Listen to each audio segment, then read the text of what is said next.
The mayor's laughter echoed through the small, crumbling house, the kind of laugh that made everyone else in town lower their heads. His thugs stood behind him, smirking, waiting for his next order. But tonight, something was different. In the corner, a little girl stepped forward, her tiny fists clenched, her voice trembling yet fierce. "Don't touch my mom," she said. The room went still. The mayor sneered, amused by her courage. Desperate, she reached for the old phone on the table, pretending she was calling someone powerful, someone who could make them stop. Her fingers shook as she dialed at random. 1 ring. 2. 3. The mayor laughed harder. "Who are you calling, little one?" "The angels." Then, the line clicked. A deep, gravelly voice answered. "Who's this?" The room froze. That voice didn't sound like anyone from the police, or even from town. Far away, an engine growled to life. Then another. Then hundreds. The girl didn't know it yet, but that wrong number had reached the one man the mayor should have feared most, and hell was about to answer. Before we begin, this isn't just a story about revenge. It's about courage, the kind that stands up when fear says sit down. If you believe even one brave voice can change the world, hit that subscribe button now. Because tonight, you and I ride for justice. And this ride begins with a single wrong call. Power meant fear, and fear kept the mayor in charge. In this town, that was the first lesson a child learned and the last one anyone dared to forget. The streets bore his mark, potholes fixed only near his estate, lights glowing brightest outside his office, the rest flickering in tired surrender. People survived by lowering their voices and raising their glasses when he walked by, pretending celebration instead of submission. He liked it that way. They said he'd been elected by the people, but no one could remember casting a vote. He'd come into power like a storm and never left. He knew everyone's weakness, debts, secrets, families, and traded mercy like currency. His smile was currency too. It could buy silence, and when it disappeared, ruin followed. In a small weather-beaten house on the edge of town lived the one woman who had once said no. She hadn't meant to become a symbol, she'd only wanted peace. Before the mayor's notice fell on her, she'd been a teacher, beloved and soft-spoken, the kind who kept biscuits in her drawer for hungry students. Her daughter was her shadow, always clutching her skirt, eyes wide and curious. When the mayor began visiting her classroom under the guise of education reform, she believed, at first, that maybe he wanted to help. But reform turned to attention to insistence, and insistence to humiliation when she refused him. He called her proud. He called her ungrateful. Then he called in favors that emptied her life one by one until the only job she had left was surviving his visits. He would arrive without warning, always at dusk when the town's horizon burned red. His convoy of black cars would crawl down the narrow road, engines low and deliberate, tires crushing gravel like bones. The neighbors knew to turn off their lights. Curtains stayed drawn, radios turned up to drown the sound of boots on her porch. And every time, she would open the door because refusing to open it was worse. He'd sit in her kitchen, boots on the chair, a cigarette burning between fingers too clean for the filth in his heart. His men would stand by the door, not speaking, not smiling, just existing like walls closing in. He'd talk about loyalty, about how no one ever said no to him twice. Then he'd ask about her daughter in that mock-gentle tone that made her stomach twist. Nothing ever happened that could be photographed or proven, and that was part of the cruelty. The humiliation lived in implication, in what was almost said, almost done. Each visit left a residue of dread that no scrubbing could erase. The woman stopped wearing colors. She stopped speaking loudly. Even her laughter, once quick and contagious, faded into silence. But the little girl noticed everything. She noticed how her mother's hands trembled after the car doors closed. She noticed how her smile no longer reached her eyes. And she noticed the town pretending not to see. Children adapt to fear in strange ways. Some shrink, others fight invisible battles in their heads until they find a way to make the world fair again. This little girl chose the latter. Every night she whispered promises into the dark, that she would protect her mother, that she would never let him win. She didn't know how, she only knew she must. Sometimes she imagined heroes, The kind from the bedtime stories her mother used to tell before the mayor's shadow fell across their lives. In those stories, justice always arrived just in time: knights with shining armor, outlaws with golden hearts, strangers who couldn't stand cruelty. She began to believe that maybe such people still existed, hiding somewhere beyond the borders of fear. Her mother humored her hope, but tried gently to temper it. "The world doesn't work like your stories, sweetheart," she'd say. "Sometimes good people lose." Yet even as she said it, something inside her wished she could believe otherwise, wished she could borrow her daughter's unbroken faith for just one more day. Life in that house became a waiting game. Waiting for footsteps. Waiting for headlights. Waiting for another reason to bow her head. But time, when mixed with shame, hardens into defiance in the unlikeliest hearts. The woman began to notice that her daughter no longer hid when the mayor's cars approached. She'd stand by the window, chin lifted, eyes full of quiet fire. At first her mother scolded her softly, afraid that defiance itself might invite punishment. Yet the girl's bravery became a kind of light, a reminder that there were still pieces of their souls the mayor hadn't stolen. One evening, as dusk bled into night, the girl asked, "Mama, why does everyone let him do this?" Her mother sighed. "Because they're afraid." "Are you afraid?" Her mother hesitated. "Yes." The girl thought for a long moment. "Then I'll be brave for both of us." Those words stayed in the woman's mind long after the house went quiet. Maybe bravery was contagious, she thought. Maybe all it took was one person who refused to flinch. The following days stretched heavy with dread. Rumor said the mayor was coming again. He'd lost patience with whispers about her defiance, how she no longer bowed her head in the market, how she'd begun teaching neighborhood children again, quietly, without permission. The town's gossip traveled fast, the mayor's pride faster. When the convoy finally appeared on the road again, its headlights stabbing through the twilight, the girl didn't run. She straightened her back beside her mother, small shoulders squared like a soldier's. The door rattled under the mayor's knock. The mother's breath caught, but the girl reached for her hand and squeezed it. "It's okay," she whispered. "He can't hurt us forever." The mayor entered with that familiar, smug composure, hat tipped, boots leaving mud across the floor. His thugs followed, filling the narrow hallway with the smell of leather and arrogance. He looked around the room as though inspecting property, his grin spreading when he saw the child. "Well," he said, "my little audience is here again. Did you miss me?" No one answered.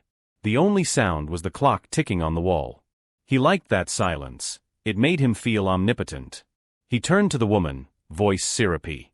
"You really should teach your girl some manners. Children who speak out of turn often inherit their parents' mistakes." The girl felt her mother's hand tremble, but she didn't look away. Her heart pounded, her stomach twisted, yet there was a fierce clarity rising inside her, the moment where fear becomes anger and anger becomes purpose. "Don't touch my mom," she said. Her voice cracked, but the words hung heavy in the air, defying every rule the town lived by. The thugs shifted uncomfortably. Even they weren't used to open resistance. The mayor stared at the child, surprised, then smirked. "And what will you do, little hero? Call for help? There's no one in this town who dares pick up the phone for you."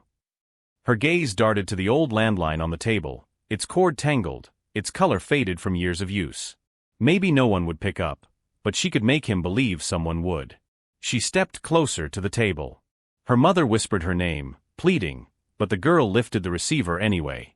The dial tone buzzed, steady as her heartbeat. She began to press numbers, random, desperate, pretending she knew exactly what she was doing. The mayor chuckled, crossing his arms, watching the show. The thugs laughed quietly behind him. 1 ring. 2. 3. The laughter swelled. Then came the click. A deep, gravelly voice on the other end said, "Who's this?" Silence devoured the room. The mayor's smirk faltered, replaced by something almost human, confusion, maybe fear. The girl froze, her hand gripping the receiver, unsure whether she just found an ally or awakened a ghost. Far away, a motor rumbled to life, faint at first, then louder, heavier, multiplying into a growl that sounded like thunder preparing to crawl across the earth. What she didn't know was that number belonged to a ghost. If you believe no one deserves to be humiliated, hit subscribe, trolls won't. The receiver hung loose in her trembling hand. For a moment, The only sound in that small house was the low static on the line, like the world itself was holding its breath. The mayor's grin returned, but there was something different behind it now, a flicker of unease that he quickly hid beneath mockery. He leaned closer, his voice oily and sharp. "Playing pretend, are we? There's no one coming, girl. You think the world cares about you?" But she didn't answer. Her eyes stayed locked on the phone, on that strange deep voice still lingering in her ear. "Who's this?" he'd said again, a tone not curious but commanding, carrying the weight of someone used to being obeyed. She swallowed hard and whispered, "You'll regret this." Then she hung up. The mayor barked a laugh that didn't quite reach his eyes. "Regret? You've got spirit, I'll give you that. But spirit doesn't last long in my town." He turned to leave, motioning for his men to follow. "Let's go. The little bird's learning to sing. Maybe I'll teach her the cost of songs next time." The door slammed. Tires crunched over gravel. The sound of the engines faded, but the air stayed heavy, thick with something neither of them could name. Her mother collapsed into a chair, her hands shaking as she stared at her daughter. "What were you thinking?" she whispered. "I wanted to scare him," the girl said. "I wanted him to think someone was coming." The woman buried her face in her palms. "Oh, my brave girl," she murmured, voice breaking between fear and pride. "You don't know what he's capable of." But the girl's gaze stayed steady, fixed on the window where the taillights had vanished. "Maybe," she said softly, "he doesn't know what I'm capable of either." Outside, thunder rolled across the sky, low and distant. The mother rose slowly, her exhaustion heavier than her body could carry. She moved to the sink, washing dishes that didn't need washing, pretending routine could hold her world together. Every movement was careful, deliberate, as if the wrong gesture might summon the mayor back. The little girl watched her, silent, trying to memorize every detail, the curve of her shoulders, the way her fingers trembled when she thought no one noticed. It had been so long since they'd shared a meal without fear that she could hardly remember what laughter sounded like. She wanted to fix it, to fix everything, but she was just a child with no power, no protection, no one who would believe her. Or so she thought. Across town, in a dusty garage hidden behind rusted gates, a single phone sat on a workbench surrounded by the smell of oil and gasoline. The phone was old, older than the man who owned it, but it still worked because he believed some things shouldn't die, not until they've finished their purpose. When that phone had rung, it had startled everyone in the room. No one had used that line in years. The man who answered it, called Ghost by those who feared him, had hesitated when he heard the child's voice. There was something familiar about the way she said her name. He asked again, softer this time, "Who's this?" But the line had already gone dead. He stood in silence, hands still gripping the receiver. Around him, his brothers waited, leather jackets creaking, eyes on him but mouths shut. They knew that look, the look that came when old ghosts stirred in his chest.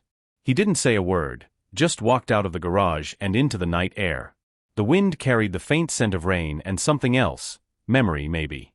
He lit a cigarette, the flame catching the reflection of his old helmet sitting on the bench nearby. Back at the house, the mother tucked her daughter into bed, whispering prayers she wasn't sure anyone heard anymore. "You have to promise me," she said softly, brushing a strand of hair from the child's face. "No more pretending. No more calls." The girl nodded, but her mind was elsewhere. She was thinking of that voice, the calm, deep voice that had felt like a wall between her and the mayor's laughter. It hadn't sounded cruel or mocking, it had sounded protective. She didn't know why, but something in her heart told her that the man on the other end of that line wasn't done listening. That night, she dreamed of engines. Of light breaking through darkness. Of men riding through the rain with faces she couldn't see but hearts that burned with justice. When she woke, her mother was already up, staring out the window. The sky was pale, washed in the color of ashes. The next morning, whispers ran through town. Strange ones. Some said a group of bikers had been seen near the highway. Others said they'd stopped for gas and asked for directions to a town no one dared mention out loud. The mayor's town. He heard the rumors by noon. They reached his office like smoke from a distant fire, irritating but not yet alarming. He dismissed them at first, laughing it off. "Bikers? Probably drunks," he said to his aide. "They don't scare me." But later that night, when the wind picked up and the faint sound of engines echoed in the distance, even his laughter faltered. Meanwhile, in the small house on the edge of town, life tried to return to normal. The woman went about her chores with quiet determination. The girl drew pictures on scraps of paper, tiny figures with wings made of fire and hearts made of steel. But under that fragile calm, tension grew.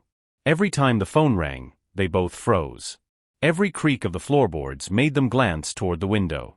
Something was coming. Neither of them could name it, but they both felt it in their bones. That evening, the mother found her daughter sitting by the phone again. "You're thinking about it, aren't you?" she asked gently. The girl looked up, wide-eyed. "Do you think he heard me?" Her mother hesitated. "Who?" "The man on the phone." "I don't know," she said softly. "But I hope he forgets." The girl shook her head. He didn't sound like someone who forgets. Outside, a storm gathered on the horizon. The sky turned the color of old bruises, thunder rolling like distant drums. The girl pressed her palm against the windowpane, staring into the dark. "Mama," she whispered, "do you hear that?" Her mother listened. Wind. Rain. And somewhere beneath it, so faint it could have been imagined, the low rumble of engines. The woman shivered. "It's just the storm, sweetheart." But deep down, even she knew storms didn't sound like that. The mayor spent the night pacing his office, a drink untouched on his desk. He told himself he wasn't nervous, that the world was still his. Yet each time thunder rattled the windows, he flinched. He didn't understand why the sound of engines wouldn't leave his mind, why the echo of that child's voice still scraped at his conscience. Somewhere far from that office, Ghost finished his cigarette, flicked it into the dirt, and swung a leg over his bike. Around him, one by one, 700 engines came alive, growling like beasts roused from sleep. He didn't know where the road would lead, only that he was being pulled towards something he couldn't ignore. The wind bit his face as he rode, and in its howl he thought he heard a child's voice, soft, trembling, brave. He smiled grimly beneath his helmet. Back in the quiet house, the girl finally fell asleep, her hand still resting near the phone. Her mother watched her for a long time, whispering a silent plea into the dark. She didn't know to whom she prayed anymore, but she prayed nonetheless. Because deep down, something told her the world had started to move, and once it did, it would not stop until balance returned. The morning after the storm felt strangely quiet, as if the town itself was waiting for something. The air was heavy still, and the clouds refused to move. People in the marketplace spoke in hushed tones, eyes darting toward the mayor's mansion on the hill. Rumors had grown teeth overnight. Men in black jackets had been spotted on the highway, moving like a wave, engines thundering like judgment. The mayor dismissed it at first. He always dismissed everything he didn't control. But by noon, he was restless, pacing the floor of his office. He poured himself another drink, though he didn't taste it. For the first time in years, his reflection in the window didn't look invincible. It looked haunted. Down the hill, in that small house at the edge of town, the woman swept the floor as though cleaning could drive the dread away. Her daughter sat by the window, watching the road. The phone sat silently on the table, a relic of a moment that had changed everything. "Mama," the girl said quietly, "he'll come again, won't he?" Her mother stopped sweeping. She didn't need to ask who. She just nodded, eyes distant. "He always does." But the girl didn't cry. She just looked at the horizon, where the air shimmered faintly from the heat rising off asphalt. "Good," she whispered. "Then maybe they'll come too." Her mother frowned. "Who?" "The ones who answered." The woman froze, the broom slipping from her hands. "Baby, that was just a wrong number." The girl smiled faintly. "No, Mama. It wasn't." By late afternoon, the sky began to darken again, but this time, it wasn't rain. The sound came first, low and distant, like thunder without lightning. Then it grew louder. Steady. Rhythmic. The earth itself seemed to hum beneath their feet. The woman went pale. "What is that?" The girl's heart raced. "Engines," she said softly. "They're coming." Across town, windows rattled as the first bikes appeared on the main road, headlights glowing through the dust like the eyes of ghosts. 700 of them, lined 2 by 2, chrome gleaming under the gray sky. No one spoke. No one dared. The mayor's men watched from doorways, their confidence leaking away with every passing roar. In his mansion, the mayor froze mid-step. The sound hit him like a memory he couldn't place, a sound that didn't belong to this town or his kingdom of fear. He looked out the window and saw the horizon trembling. His drink slipped from his hand, glass shattering on the marble floor. He called for his guards, his voice cracking. "Find out who they are." But no one moved. The men who once laughed at his jokes and bullied at his command now stared at the rising dust cloud, each of them realizing they'd been loyal to the wrong kind of power. The convoy slowed as it reached the town square. Engines idled, deep and steady, the sound rolling through the streets like a heartbeat. Children peeked from behind windows, old men crossed themselves. At the front of the line sat a rider dressed in black, his helmet streaked with silver. He didn't speak, didn't need to. His presence said everything. The town hadn't seen him before, but they knew instinctively that this was no stranger to justice. In her small house, the woman clutched her daughter close as the engine stopped. The air vibrated with silence. Then, for the first time in years, a smile broke across her lips, small, uncertain, but real. The girl looked up at her. "Do you think they're here for us?" Her mother hesitated. "I don't know." But in her heart, she did. She knew the world had finally answered the courage her daughter had shown. She knew that somehow, someway, that wrong number had reached a man who didn't just understand power, he knew how to fight it. The mayor stood on his balcony, gripping the railing, watching the riders line up before his mansion. The engines fell silent, leaving only the whisper of wind. The leader removed his helmet, revealing eyes that burned not with rage, but with recognition, the kind of recognition that rewrites the past. The mayor's lips parted.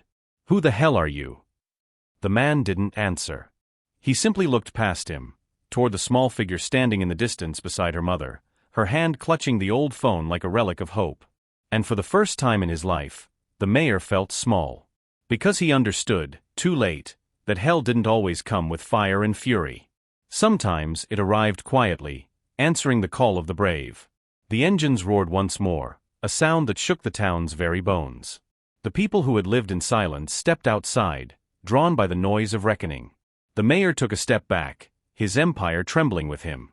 And down by the old house the girl smiled, not out of joy, but out of knowing. Out of strength. Out of something the mayor could never touch. If you believe courage should never be punished, stand with her now. Hit that subscribe button, because silence helps the powerful, but your voice helps the brave. And in the comments, tell me, would you have made that call? Or would fear have kept you quiet? The engines kept idling, a low thunder rolling through the valley. Dust rose around the line of machines until the whole main street looked wrapped in smoke. The townspeople had never heard silence like that before. Silence filled with noise, with waiting, with judgment. The mayor's voice broke the stillness first. He shouted orders at his men, but they didn't move. The sound of 700 motorcycles had drained courage from their bones. For years they had followed him because power had seemed absolute. But power sounded different now. It sounded like steel and gasoline. The man at the front, Ghost, swung his leg off the bike and stood tall. His leather jacket creaked as he walked forward, slow and deliberate, every step a reminder that this street no longer belonged to fear. When he stopped in the middle of the road, he removed his gloves one finger at a time, as if he had all the time in the world. From the hill, the mayor's aides whispered frantic suggestions. Call the sheriff, call the press, call anyone. But the mayor only stared. The man below didn't look like a protester or a thug. He looked like judgment itself wearing black. The door of the small house opened quietly. The woman stepped out, her daughter clinging to her hand. They didn't speak. They just watched as destiny walked toward the heart of the town. Ghost turned his head slightly, eyes scanning the faces in the crowd. Every frightened citizen who had once bowed to the mayor now met his gaze, as if borrowing strength from his calm. Then his eyes stopped, on the little girl. Something inside him shifted. He couldn't explain it yet, but her face tugged at an old memory buried under years of dust and regret. He reached into his pocket, pulled out a chain with a tarnished pendant, and clenched it in his fist. For a heartbeat, the years fell away. He remembered a woman who'd smiled like sunlight and whispered a name he hadn't heard in decades. The mayor came down from his mansion with his guards flanking him, trying to salvage the illusion of control. His voice carried across the square, dripping with bravado. "You're trespassing in my town. Ghost didn't answer. He simply turned his gaze toward him, eyes cold and unreadable.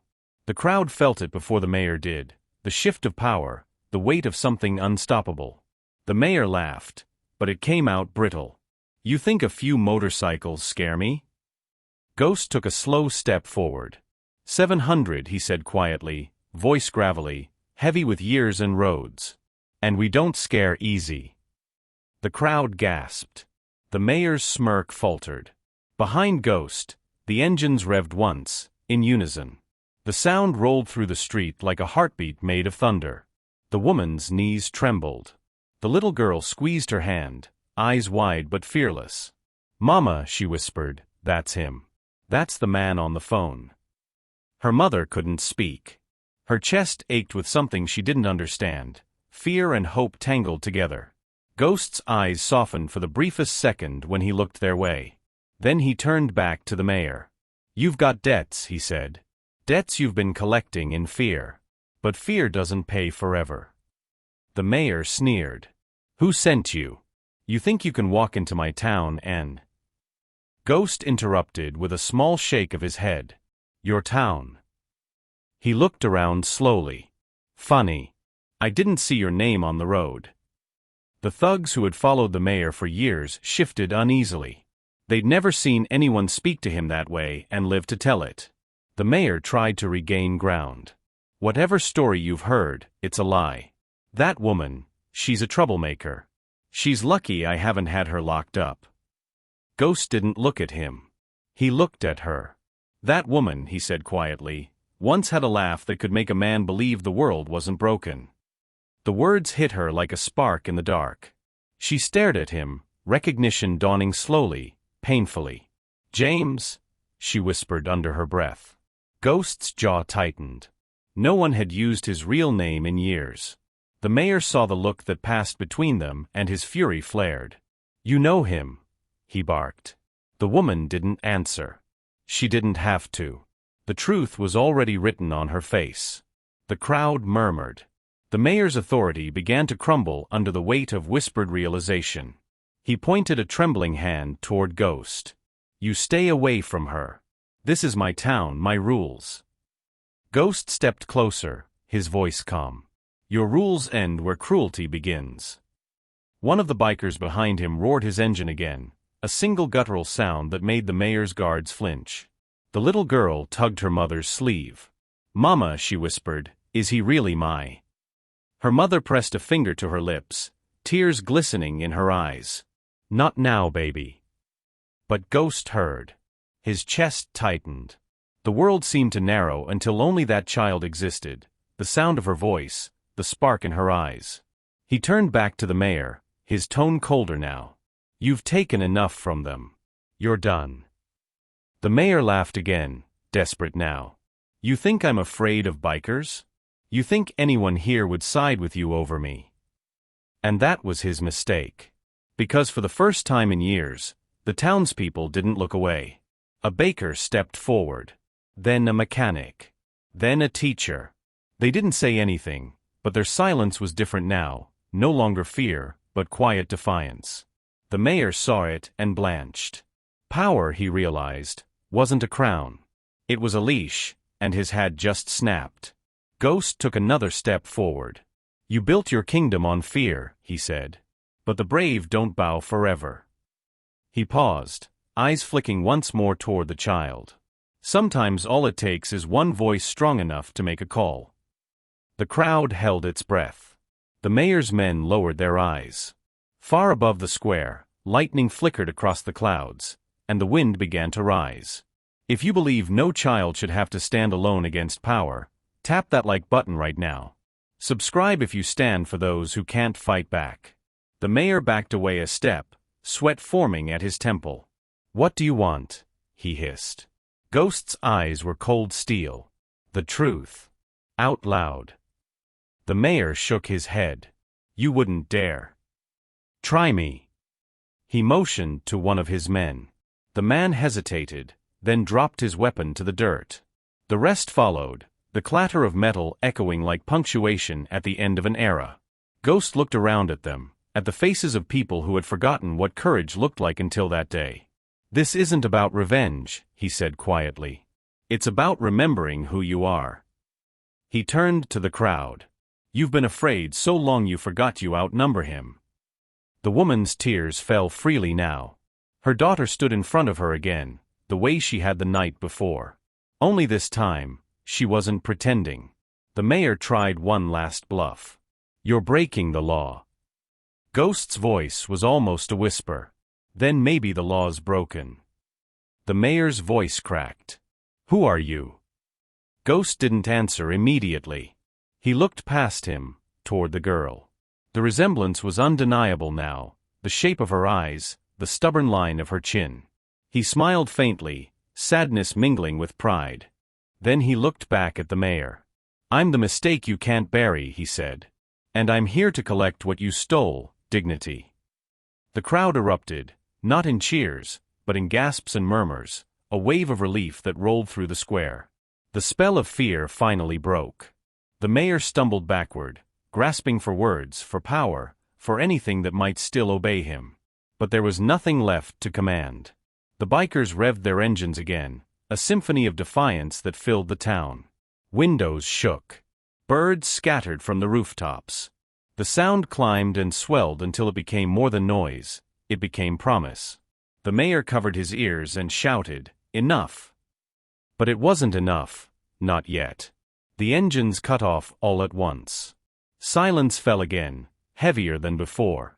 Ghost spoke one final time, each word slow and deliberate. "You had every chance to be a man. Instead, you chose to be a monster. And monsters don't rule forever." The mayor turned and fled toward his mansion, the sound of his footsteps swallowed by the stillness. No one followed. No one needed to. His reign was already over. The townspeople watched the bikers in awe, unsure whether to cheer or pray. The woman held her daughter close, heart pounding with gratitude and disbelief. Ghost finally met her gaze. He gave a small nod, the kind that said everything words couldn't. Then he looked at the child and smiled softly. The engine started again, low and steady. One by one, the riders turned their bikes toward the horizon. But Ghost stayed a moment longer, hand brushing the pendant at his neck, eyes fixed on the house by the road. Then, without a word, he rode away. If you believe fear should never win, hit subscribe and join the ride. Comment, "I stand for the brave," if your heart was with the girl all along.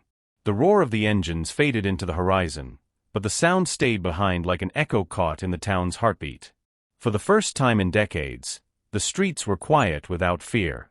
No boots on porches, no black cars rolling through the dark, just the trembling stillness that comes after a storm. People began to step outside, one by one, uncertain if the danger was truly gone. An old man from the general store looked up at the fading dust cloud and whispered, "Did you see it? They came for her." A woman at the bakery nodded, tears in her eyes. About time someone did. Word spread faster than the wind. By nightfall, every home had lit a candle, not out of mourning but out of defiance, a quiet way of saying we're not afraid anymore. Inside the small house on the edge of town, the little girl sat by the window, chin resting on her knees. The phone still sat on the table, silent but no longer a symbol of helplessness. To her, it was proof that the world still listened, that courage could travel farther than anyone believed. Her mother moved quietly around the room, cleaning, folding, touching things as if seeing them new for the first time. Her steps were slower, more deliberate, but there was something different in her shoulders, a hint of strength returning. "You should sleep," she said softly. "I can't," the girl whispered. "What if they come back?" Her mother smiled faintly. "Then maybe this time, they'll come as friends." The girl hesitated. "Mama, do you think that man, the one on the phone, do you think he'll ever come back?" Her mother looked toward the horizon, where the last traces of dust still lingered in the fading light. "I think he already did," she said. They sat in silence for a long time, listening to the night settle. Somewhere, an owl called from the trees. Somewhere else, a car door slammed and didn't make them flinch. It was strange how peace felt so foreign. At the far end of the highway, miles away, the convoy stopped by an abandoned gas station. The engines cut off one by one, and the world exhaled. The riders dismounted, stretching, lighting cigarettes, speaking in low tones. Ghost stood apart, staring out at the dark field stretching endlessly before him. The pendant still hung from his gloved hand, its edge worn smooth from years of absence. He hadn't expected to find anything in that town except corruption. He hadn't expected a child's voice to shatter his walls. He replayed the sound of her words in his head, "You'll regret this." The courage in them. The familiarity. And when he'd seen her face, something inside him had shifted. A door long closed had opened, and memory rushed in. He'd left that woman behind years ago, convinced his world had no room for softness, for love. Life on the road demanded detachment. The wind took everything that wasn't chained down. But seeing her again, seeing the child, had torn through that armor. He dropped his helmet to the ground and sank onto a step outside the old station. One of his brothers approached quietly, offering a flask. "Rough day, boss." Ghost didn't answer. He just stared at the stars. "You did good back there," the man continued. "Town like that needs a shake-up." Ghost nodded absently. They needed to remember they weren't alone. "And you?" Ghost's gaze darkened. "I needed to remember what I lost." The man didn't press. He knew better than to pry into the past. He just clapped a hand on Ghost's shoulder and walked away. Ghost sat there until the night went quiet again, then reached into his jacket and pulled out an old photograph, faded, creased, nearly torn in half. The woman was in it, younger, smiling. She was holding a baby wrapped in a blanket. His throat tightened. He hadn't known. He'd thought she'd moved on, thought his absence had been mercy. But fate had a cruel way of looping back when you least expected it. He closed his eyes. The engines of his brothers hummed in the distance, patient, steady. They would follow wherever he led, but for the first time, he didn't know where to go. Back in town, the mayor's mansion sat dark. The windows were shattered, the gates half open, the guards gone. Fear, once his weapon, had turned on him. He wandered through his empty halls, muttering curses to no one. He poured another drink, hands trembling, and looked out over the city that no longer belonged to him. Candles glowed in the distance like small rebellions. His reflection in the glass looked older than he remembered, defeated, human. He slammed the glass down and shouted into the empty room, "You think they'll forget me? You think this changes anything?" But the walls didn't answer. The echo of engines still haunted him. In the days that followed, the town began to heal. Slowly. The people started fixing what fear had broken: doors, shops, friendships. The woman returned to teaching, though she did so under a different light. Her voice carried strength now, the kind that comes from surviving what should have crushed you. And the little girl? She became the town's quiet miracle. Everyone knew the story, though no one dared speak it aloud. How a child's bravery had summoned justice on wheels. How one phone call had changed everything. Sometimes, when the wind blew from the highway, she would hear a faint rumble in the distance and smile.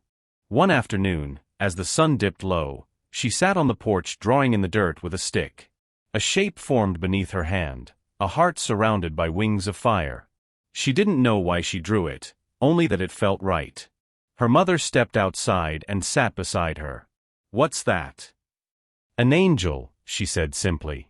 "A biker angel." Her mother laughed softly, brushing a strand of hair from her daughter's face. "Then maybe one day he'll come back to see it." The girl grinned. "He already did, Mama. I think he's just waiting for the right road." On a lonely stretch of highway, Ghost rode alone. The setting sun painted the sky red, the wind roaring in his ears. He didn't know where he was going, but for the first time in years, the road didn't feel empty. It felt alive, like it was leading him home. He thought about the girl's eyes, the way they'd held no fear even when the world around her trembled. He thought about her mother's trembling hands, the same hands that had once touched his face, soft and certain. He couldn't change the years he'd lost. But maybe he could do something else. Maybe he could make sure no other child ever had to stand where she did, calling for help into a void. He twisted the throttle and let the bike roar. The horizon stretched ahead, endless and forgiving. Somewhere behind him, a small town breathed freely for the first time. If you believe bravery doesn't come from strength but from standing tall in the face of fear, hit subscribe right now. Every like, every comment keeps the spirit of that little girl alive, proof that courage still echoes louder than power. Tell me in the comments, would you have made that call? Or waited for someone else to act? Ghost didn't look back again, but in the corner of his mind, he carried the sound of a small voice saying, "Don't touch my mom." It became his compass, his prayer, his reason. The legend of the wrong call spread across counties, changing shape with every retelling. Some said it was fate. Some said it was divine. But those who had been there, the ones who saw fear break for the first time, knew better. It wasn't heaven or hell that answered that night. It was courage. Days passed, but the sound of that night still lived in every corner of the town. People spoke in soft voices about the riders, wondering if they were real or spirits sent to punish evil. Children played at being bikers, pretending to roar engines made of air. And every time someone looked at the little girl, they smiled, not with pity, but with pride. She had done what no one else dared to do. The mayor hid inside his mansion, curtains drawn, guards gone. Fear had turned on him the way he had once turned it on everyone else. He barely slept. Each creak of the floorboards felt like footsteps coming for him. Each whisper of wind outside sounded like engines. He poured drink after drink, but the sound in his head never faded. He'd spent his life believing power was protection, that fear built walls. Now he understood it only built cages, and he was locked inside his own. That morning, when the sun rose blood-red over the hills, he couldn't take it anymore. He stumbled out of the mansion and into the street, his clothes wrinkled, his voice raw. "They can't have me," he muttered to himself, "they can't." But the townspeople didn't look away this time. They didn't bow their heads. They watched him with quiet, steady eyes, the kind that no longer belonged to victims. He shouted, "You think this changes anything? You'll come crawling back." No one answered. Silence was his only reply. The same silence he had used to control them now turned into a wall he could not break. He ran to his car, slamming the door, engine roaring as he sped through the town. He drove without direction, desperate to escape the weight of what he'd done. But fear doesn't let go easily. It follows. Out on the open road, the wind hit his face like judgment. Then, in the distance, he saw them. A single figure on a bike, chrome glinting in the sun, blocking the road. The mayor slammed the brakes, tires screeching. Dust swallowed the world. When it cleared, Ghost stood in the middle of the road, his jacket gleaming with the insignia of the Hell Angels. The mayor froze. Ghost walked toward him, slow, controlled, the same deliberate calm he had shown in the town square. His boots crunched on gravel. The mayor tried to mask his fear with anger. "You don't scare me," he said. Ghost stopped beside the car door, leaned slightly, and looked through the window. His voice was quiet. "You should be scared of yourself. You built everything on pain. Now it's your turn to feel it." The mayor's hands trembled. "What do you want from me?" Ghost looked at him for a long time. Repentance. The mayor's eyes darted between the road behind him and the man standing before him. "You think you can make me beg? You think I'll give you the satisfaction?" Ghost stepped back, resting his gloved hands on the handlebars of his bike. "No," he said. "I don't need you to beg. I just need you to see what you've done." The air changed. From beyond the bend in the road came a rumble, low, steady, and growing. The mayor's eyes widened. They came in formation, a sea of black and chrome rising from the horizon, 700 strong, engines growling like thunder rolling toward a storm. They surrounded the road, not to harm, but to bear witness. Ghost turned back to the mayor. "You see them? That's what you never had. Brotherhood. Honor. Men who ride for something bigger than fear." The mayor's voice broke. "Please. I don't want to die." Ghost's expression softened, just slightly. "Then start living like a man." He motioned toward the town in the distance. "Go back. Fix what you broke. Every family, every name you tarnished, you'll face them. And when you're done, you'll leave. Because this town belongs to the brave now. The mayor hesitated. He wanted to argue, to scream, to reclaim the power that had defined him, but he saw in Ghost's eyes a finality that left no room for pride. He nodded once, swallowed hard, and turned the car around. Ghost watched as the vehicle disappeared back down the road. The other riders fell silent. He exhaled slowly. The sun caught the edges of his helmet as he looked toward the horizon. For the first time in years, the road ahead felt light. He whispered under his breath, "It's over." One of his men stepped forward. "You gonna tell her?" Ghost's jaw clenched. "Not yet." "You think she knows?" He looked toward the distant town. "She will." He swung his leg over the bike, kicked the engine to life, and the thunder rose again. The convoy turned as one, heading toward the open fields, 700 riders fading into the sun. Back in the town, the little girl stood by the same window she always had. The faint sound of engines reached her ears and she smiled. "See, Mama," she said softly. He didn't forget. Her mother placed a hand on her shoulder, tears glimmering in her eyes. "No, baby," she whispered. He never could. Weeks passed. The town began to change in ways small enough to miss and big enough to matter. People who had once crossed the street to avoid each other now stopped to talk. Windows that had stayed shut for years opened to let the air in. The smell of bread returned to the market, the school bell rang again, and laughter began to sound normal instead of dangerous. The mayor kept his promise. He tried badly at first, to undo what he had done. He repaid debts, returned land, apologized in front of crowds that no longer feared him. Every word tasted like rust in his mouth, but he said them anyway. Some accepted. Some turned away. He didn't ask for forgiveness. He worked until there was nothing left of the man he'd been. When the last piece of paper was signed and the last street repaved, he left without a word. For the first time, the town belonged to its people again. In the small house on the edge of the fields, life became simple, almost gentle. The mother taught again, her daughter went to school, her name whispered with respect instead of pity. At night they would sit on the porch, listening to the wind. Sometimes when the night was clear, they would hear a faint hum from far away, bikes on the highway, a ghostly choir reminding them that justice still rode the roads.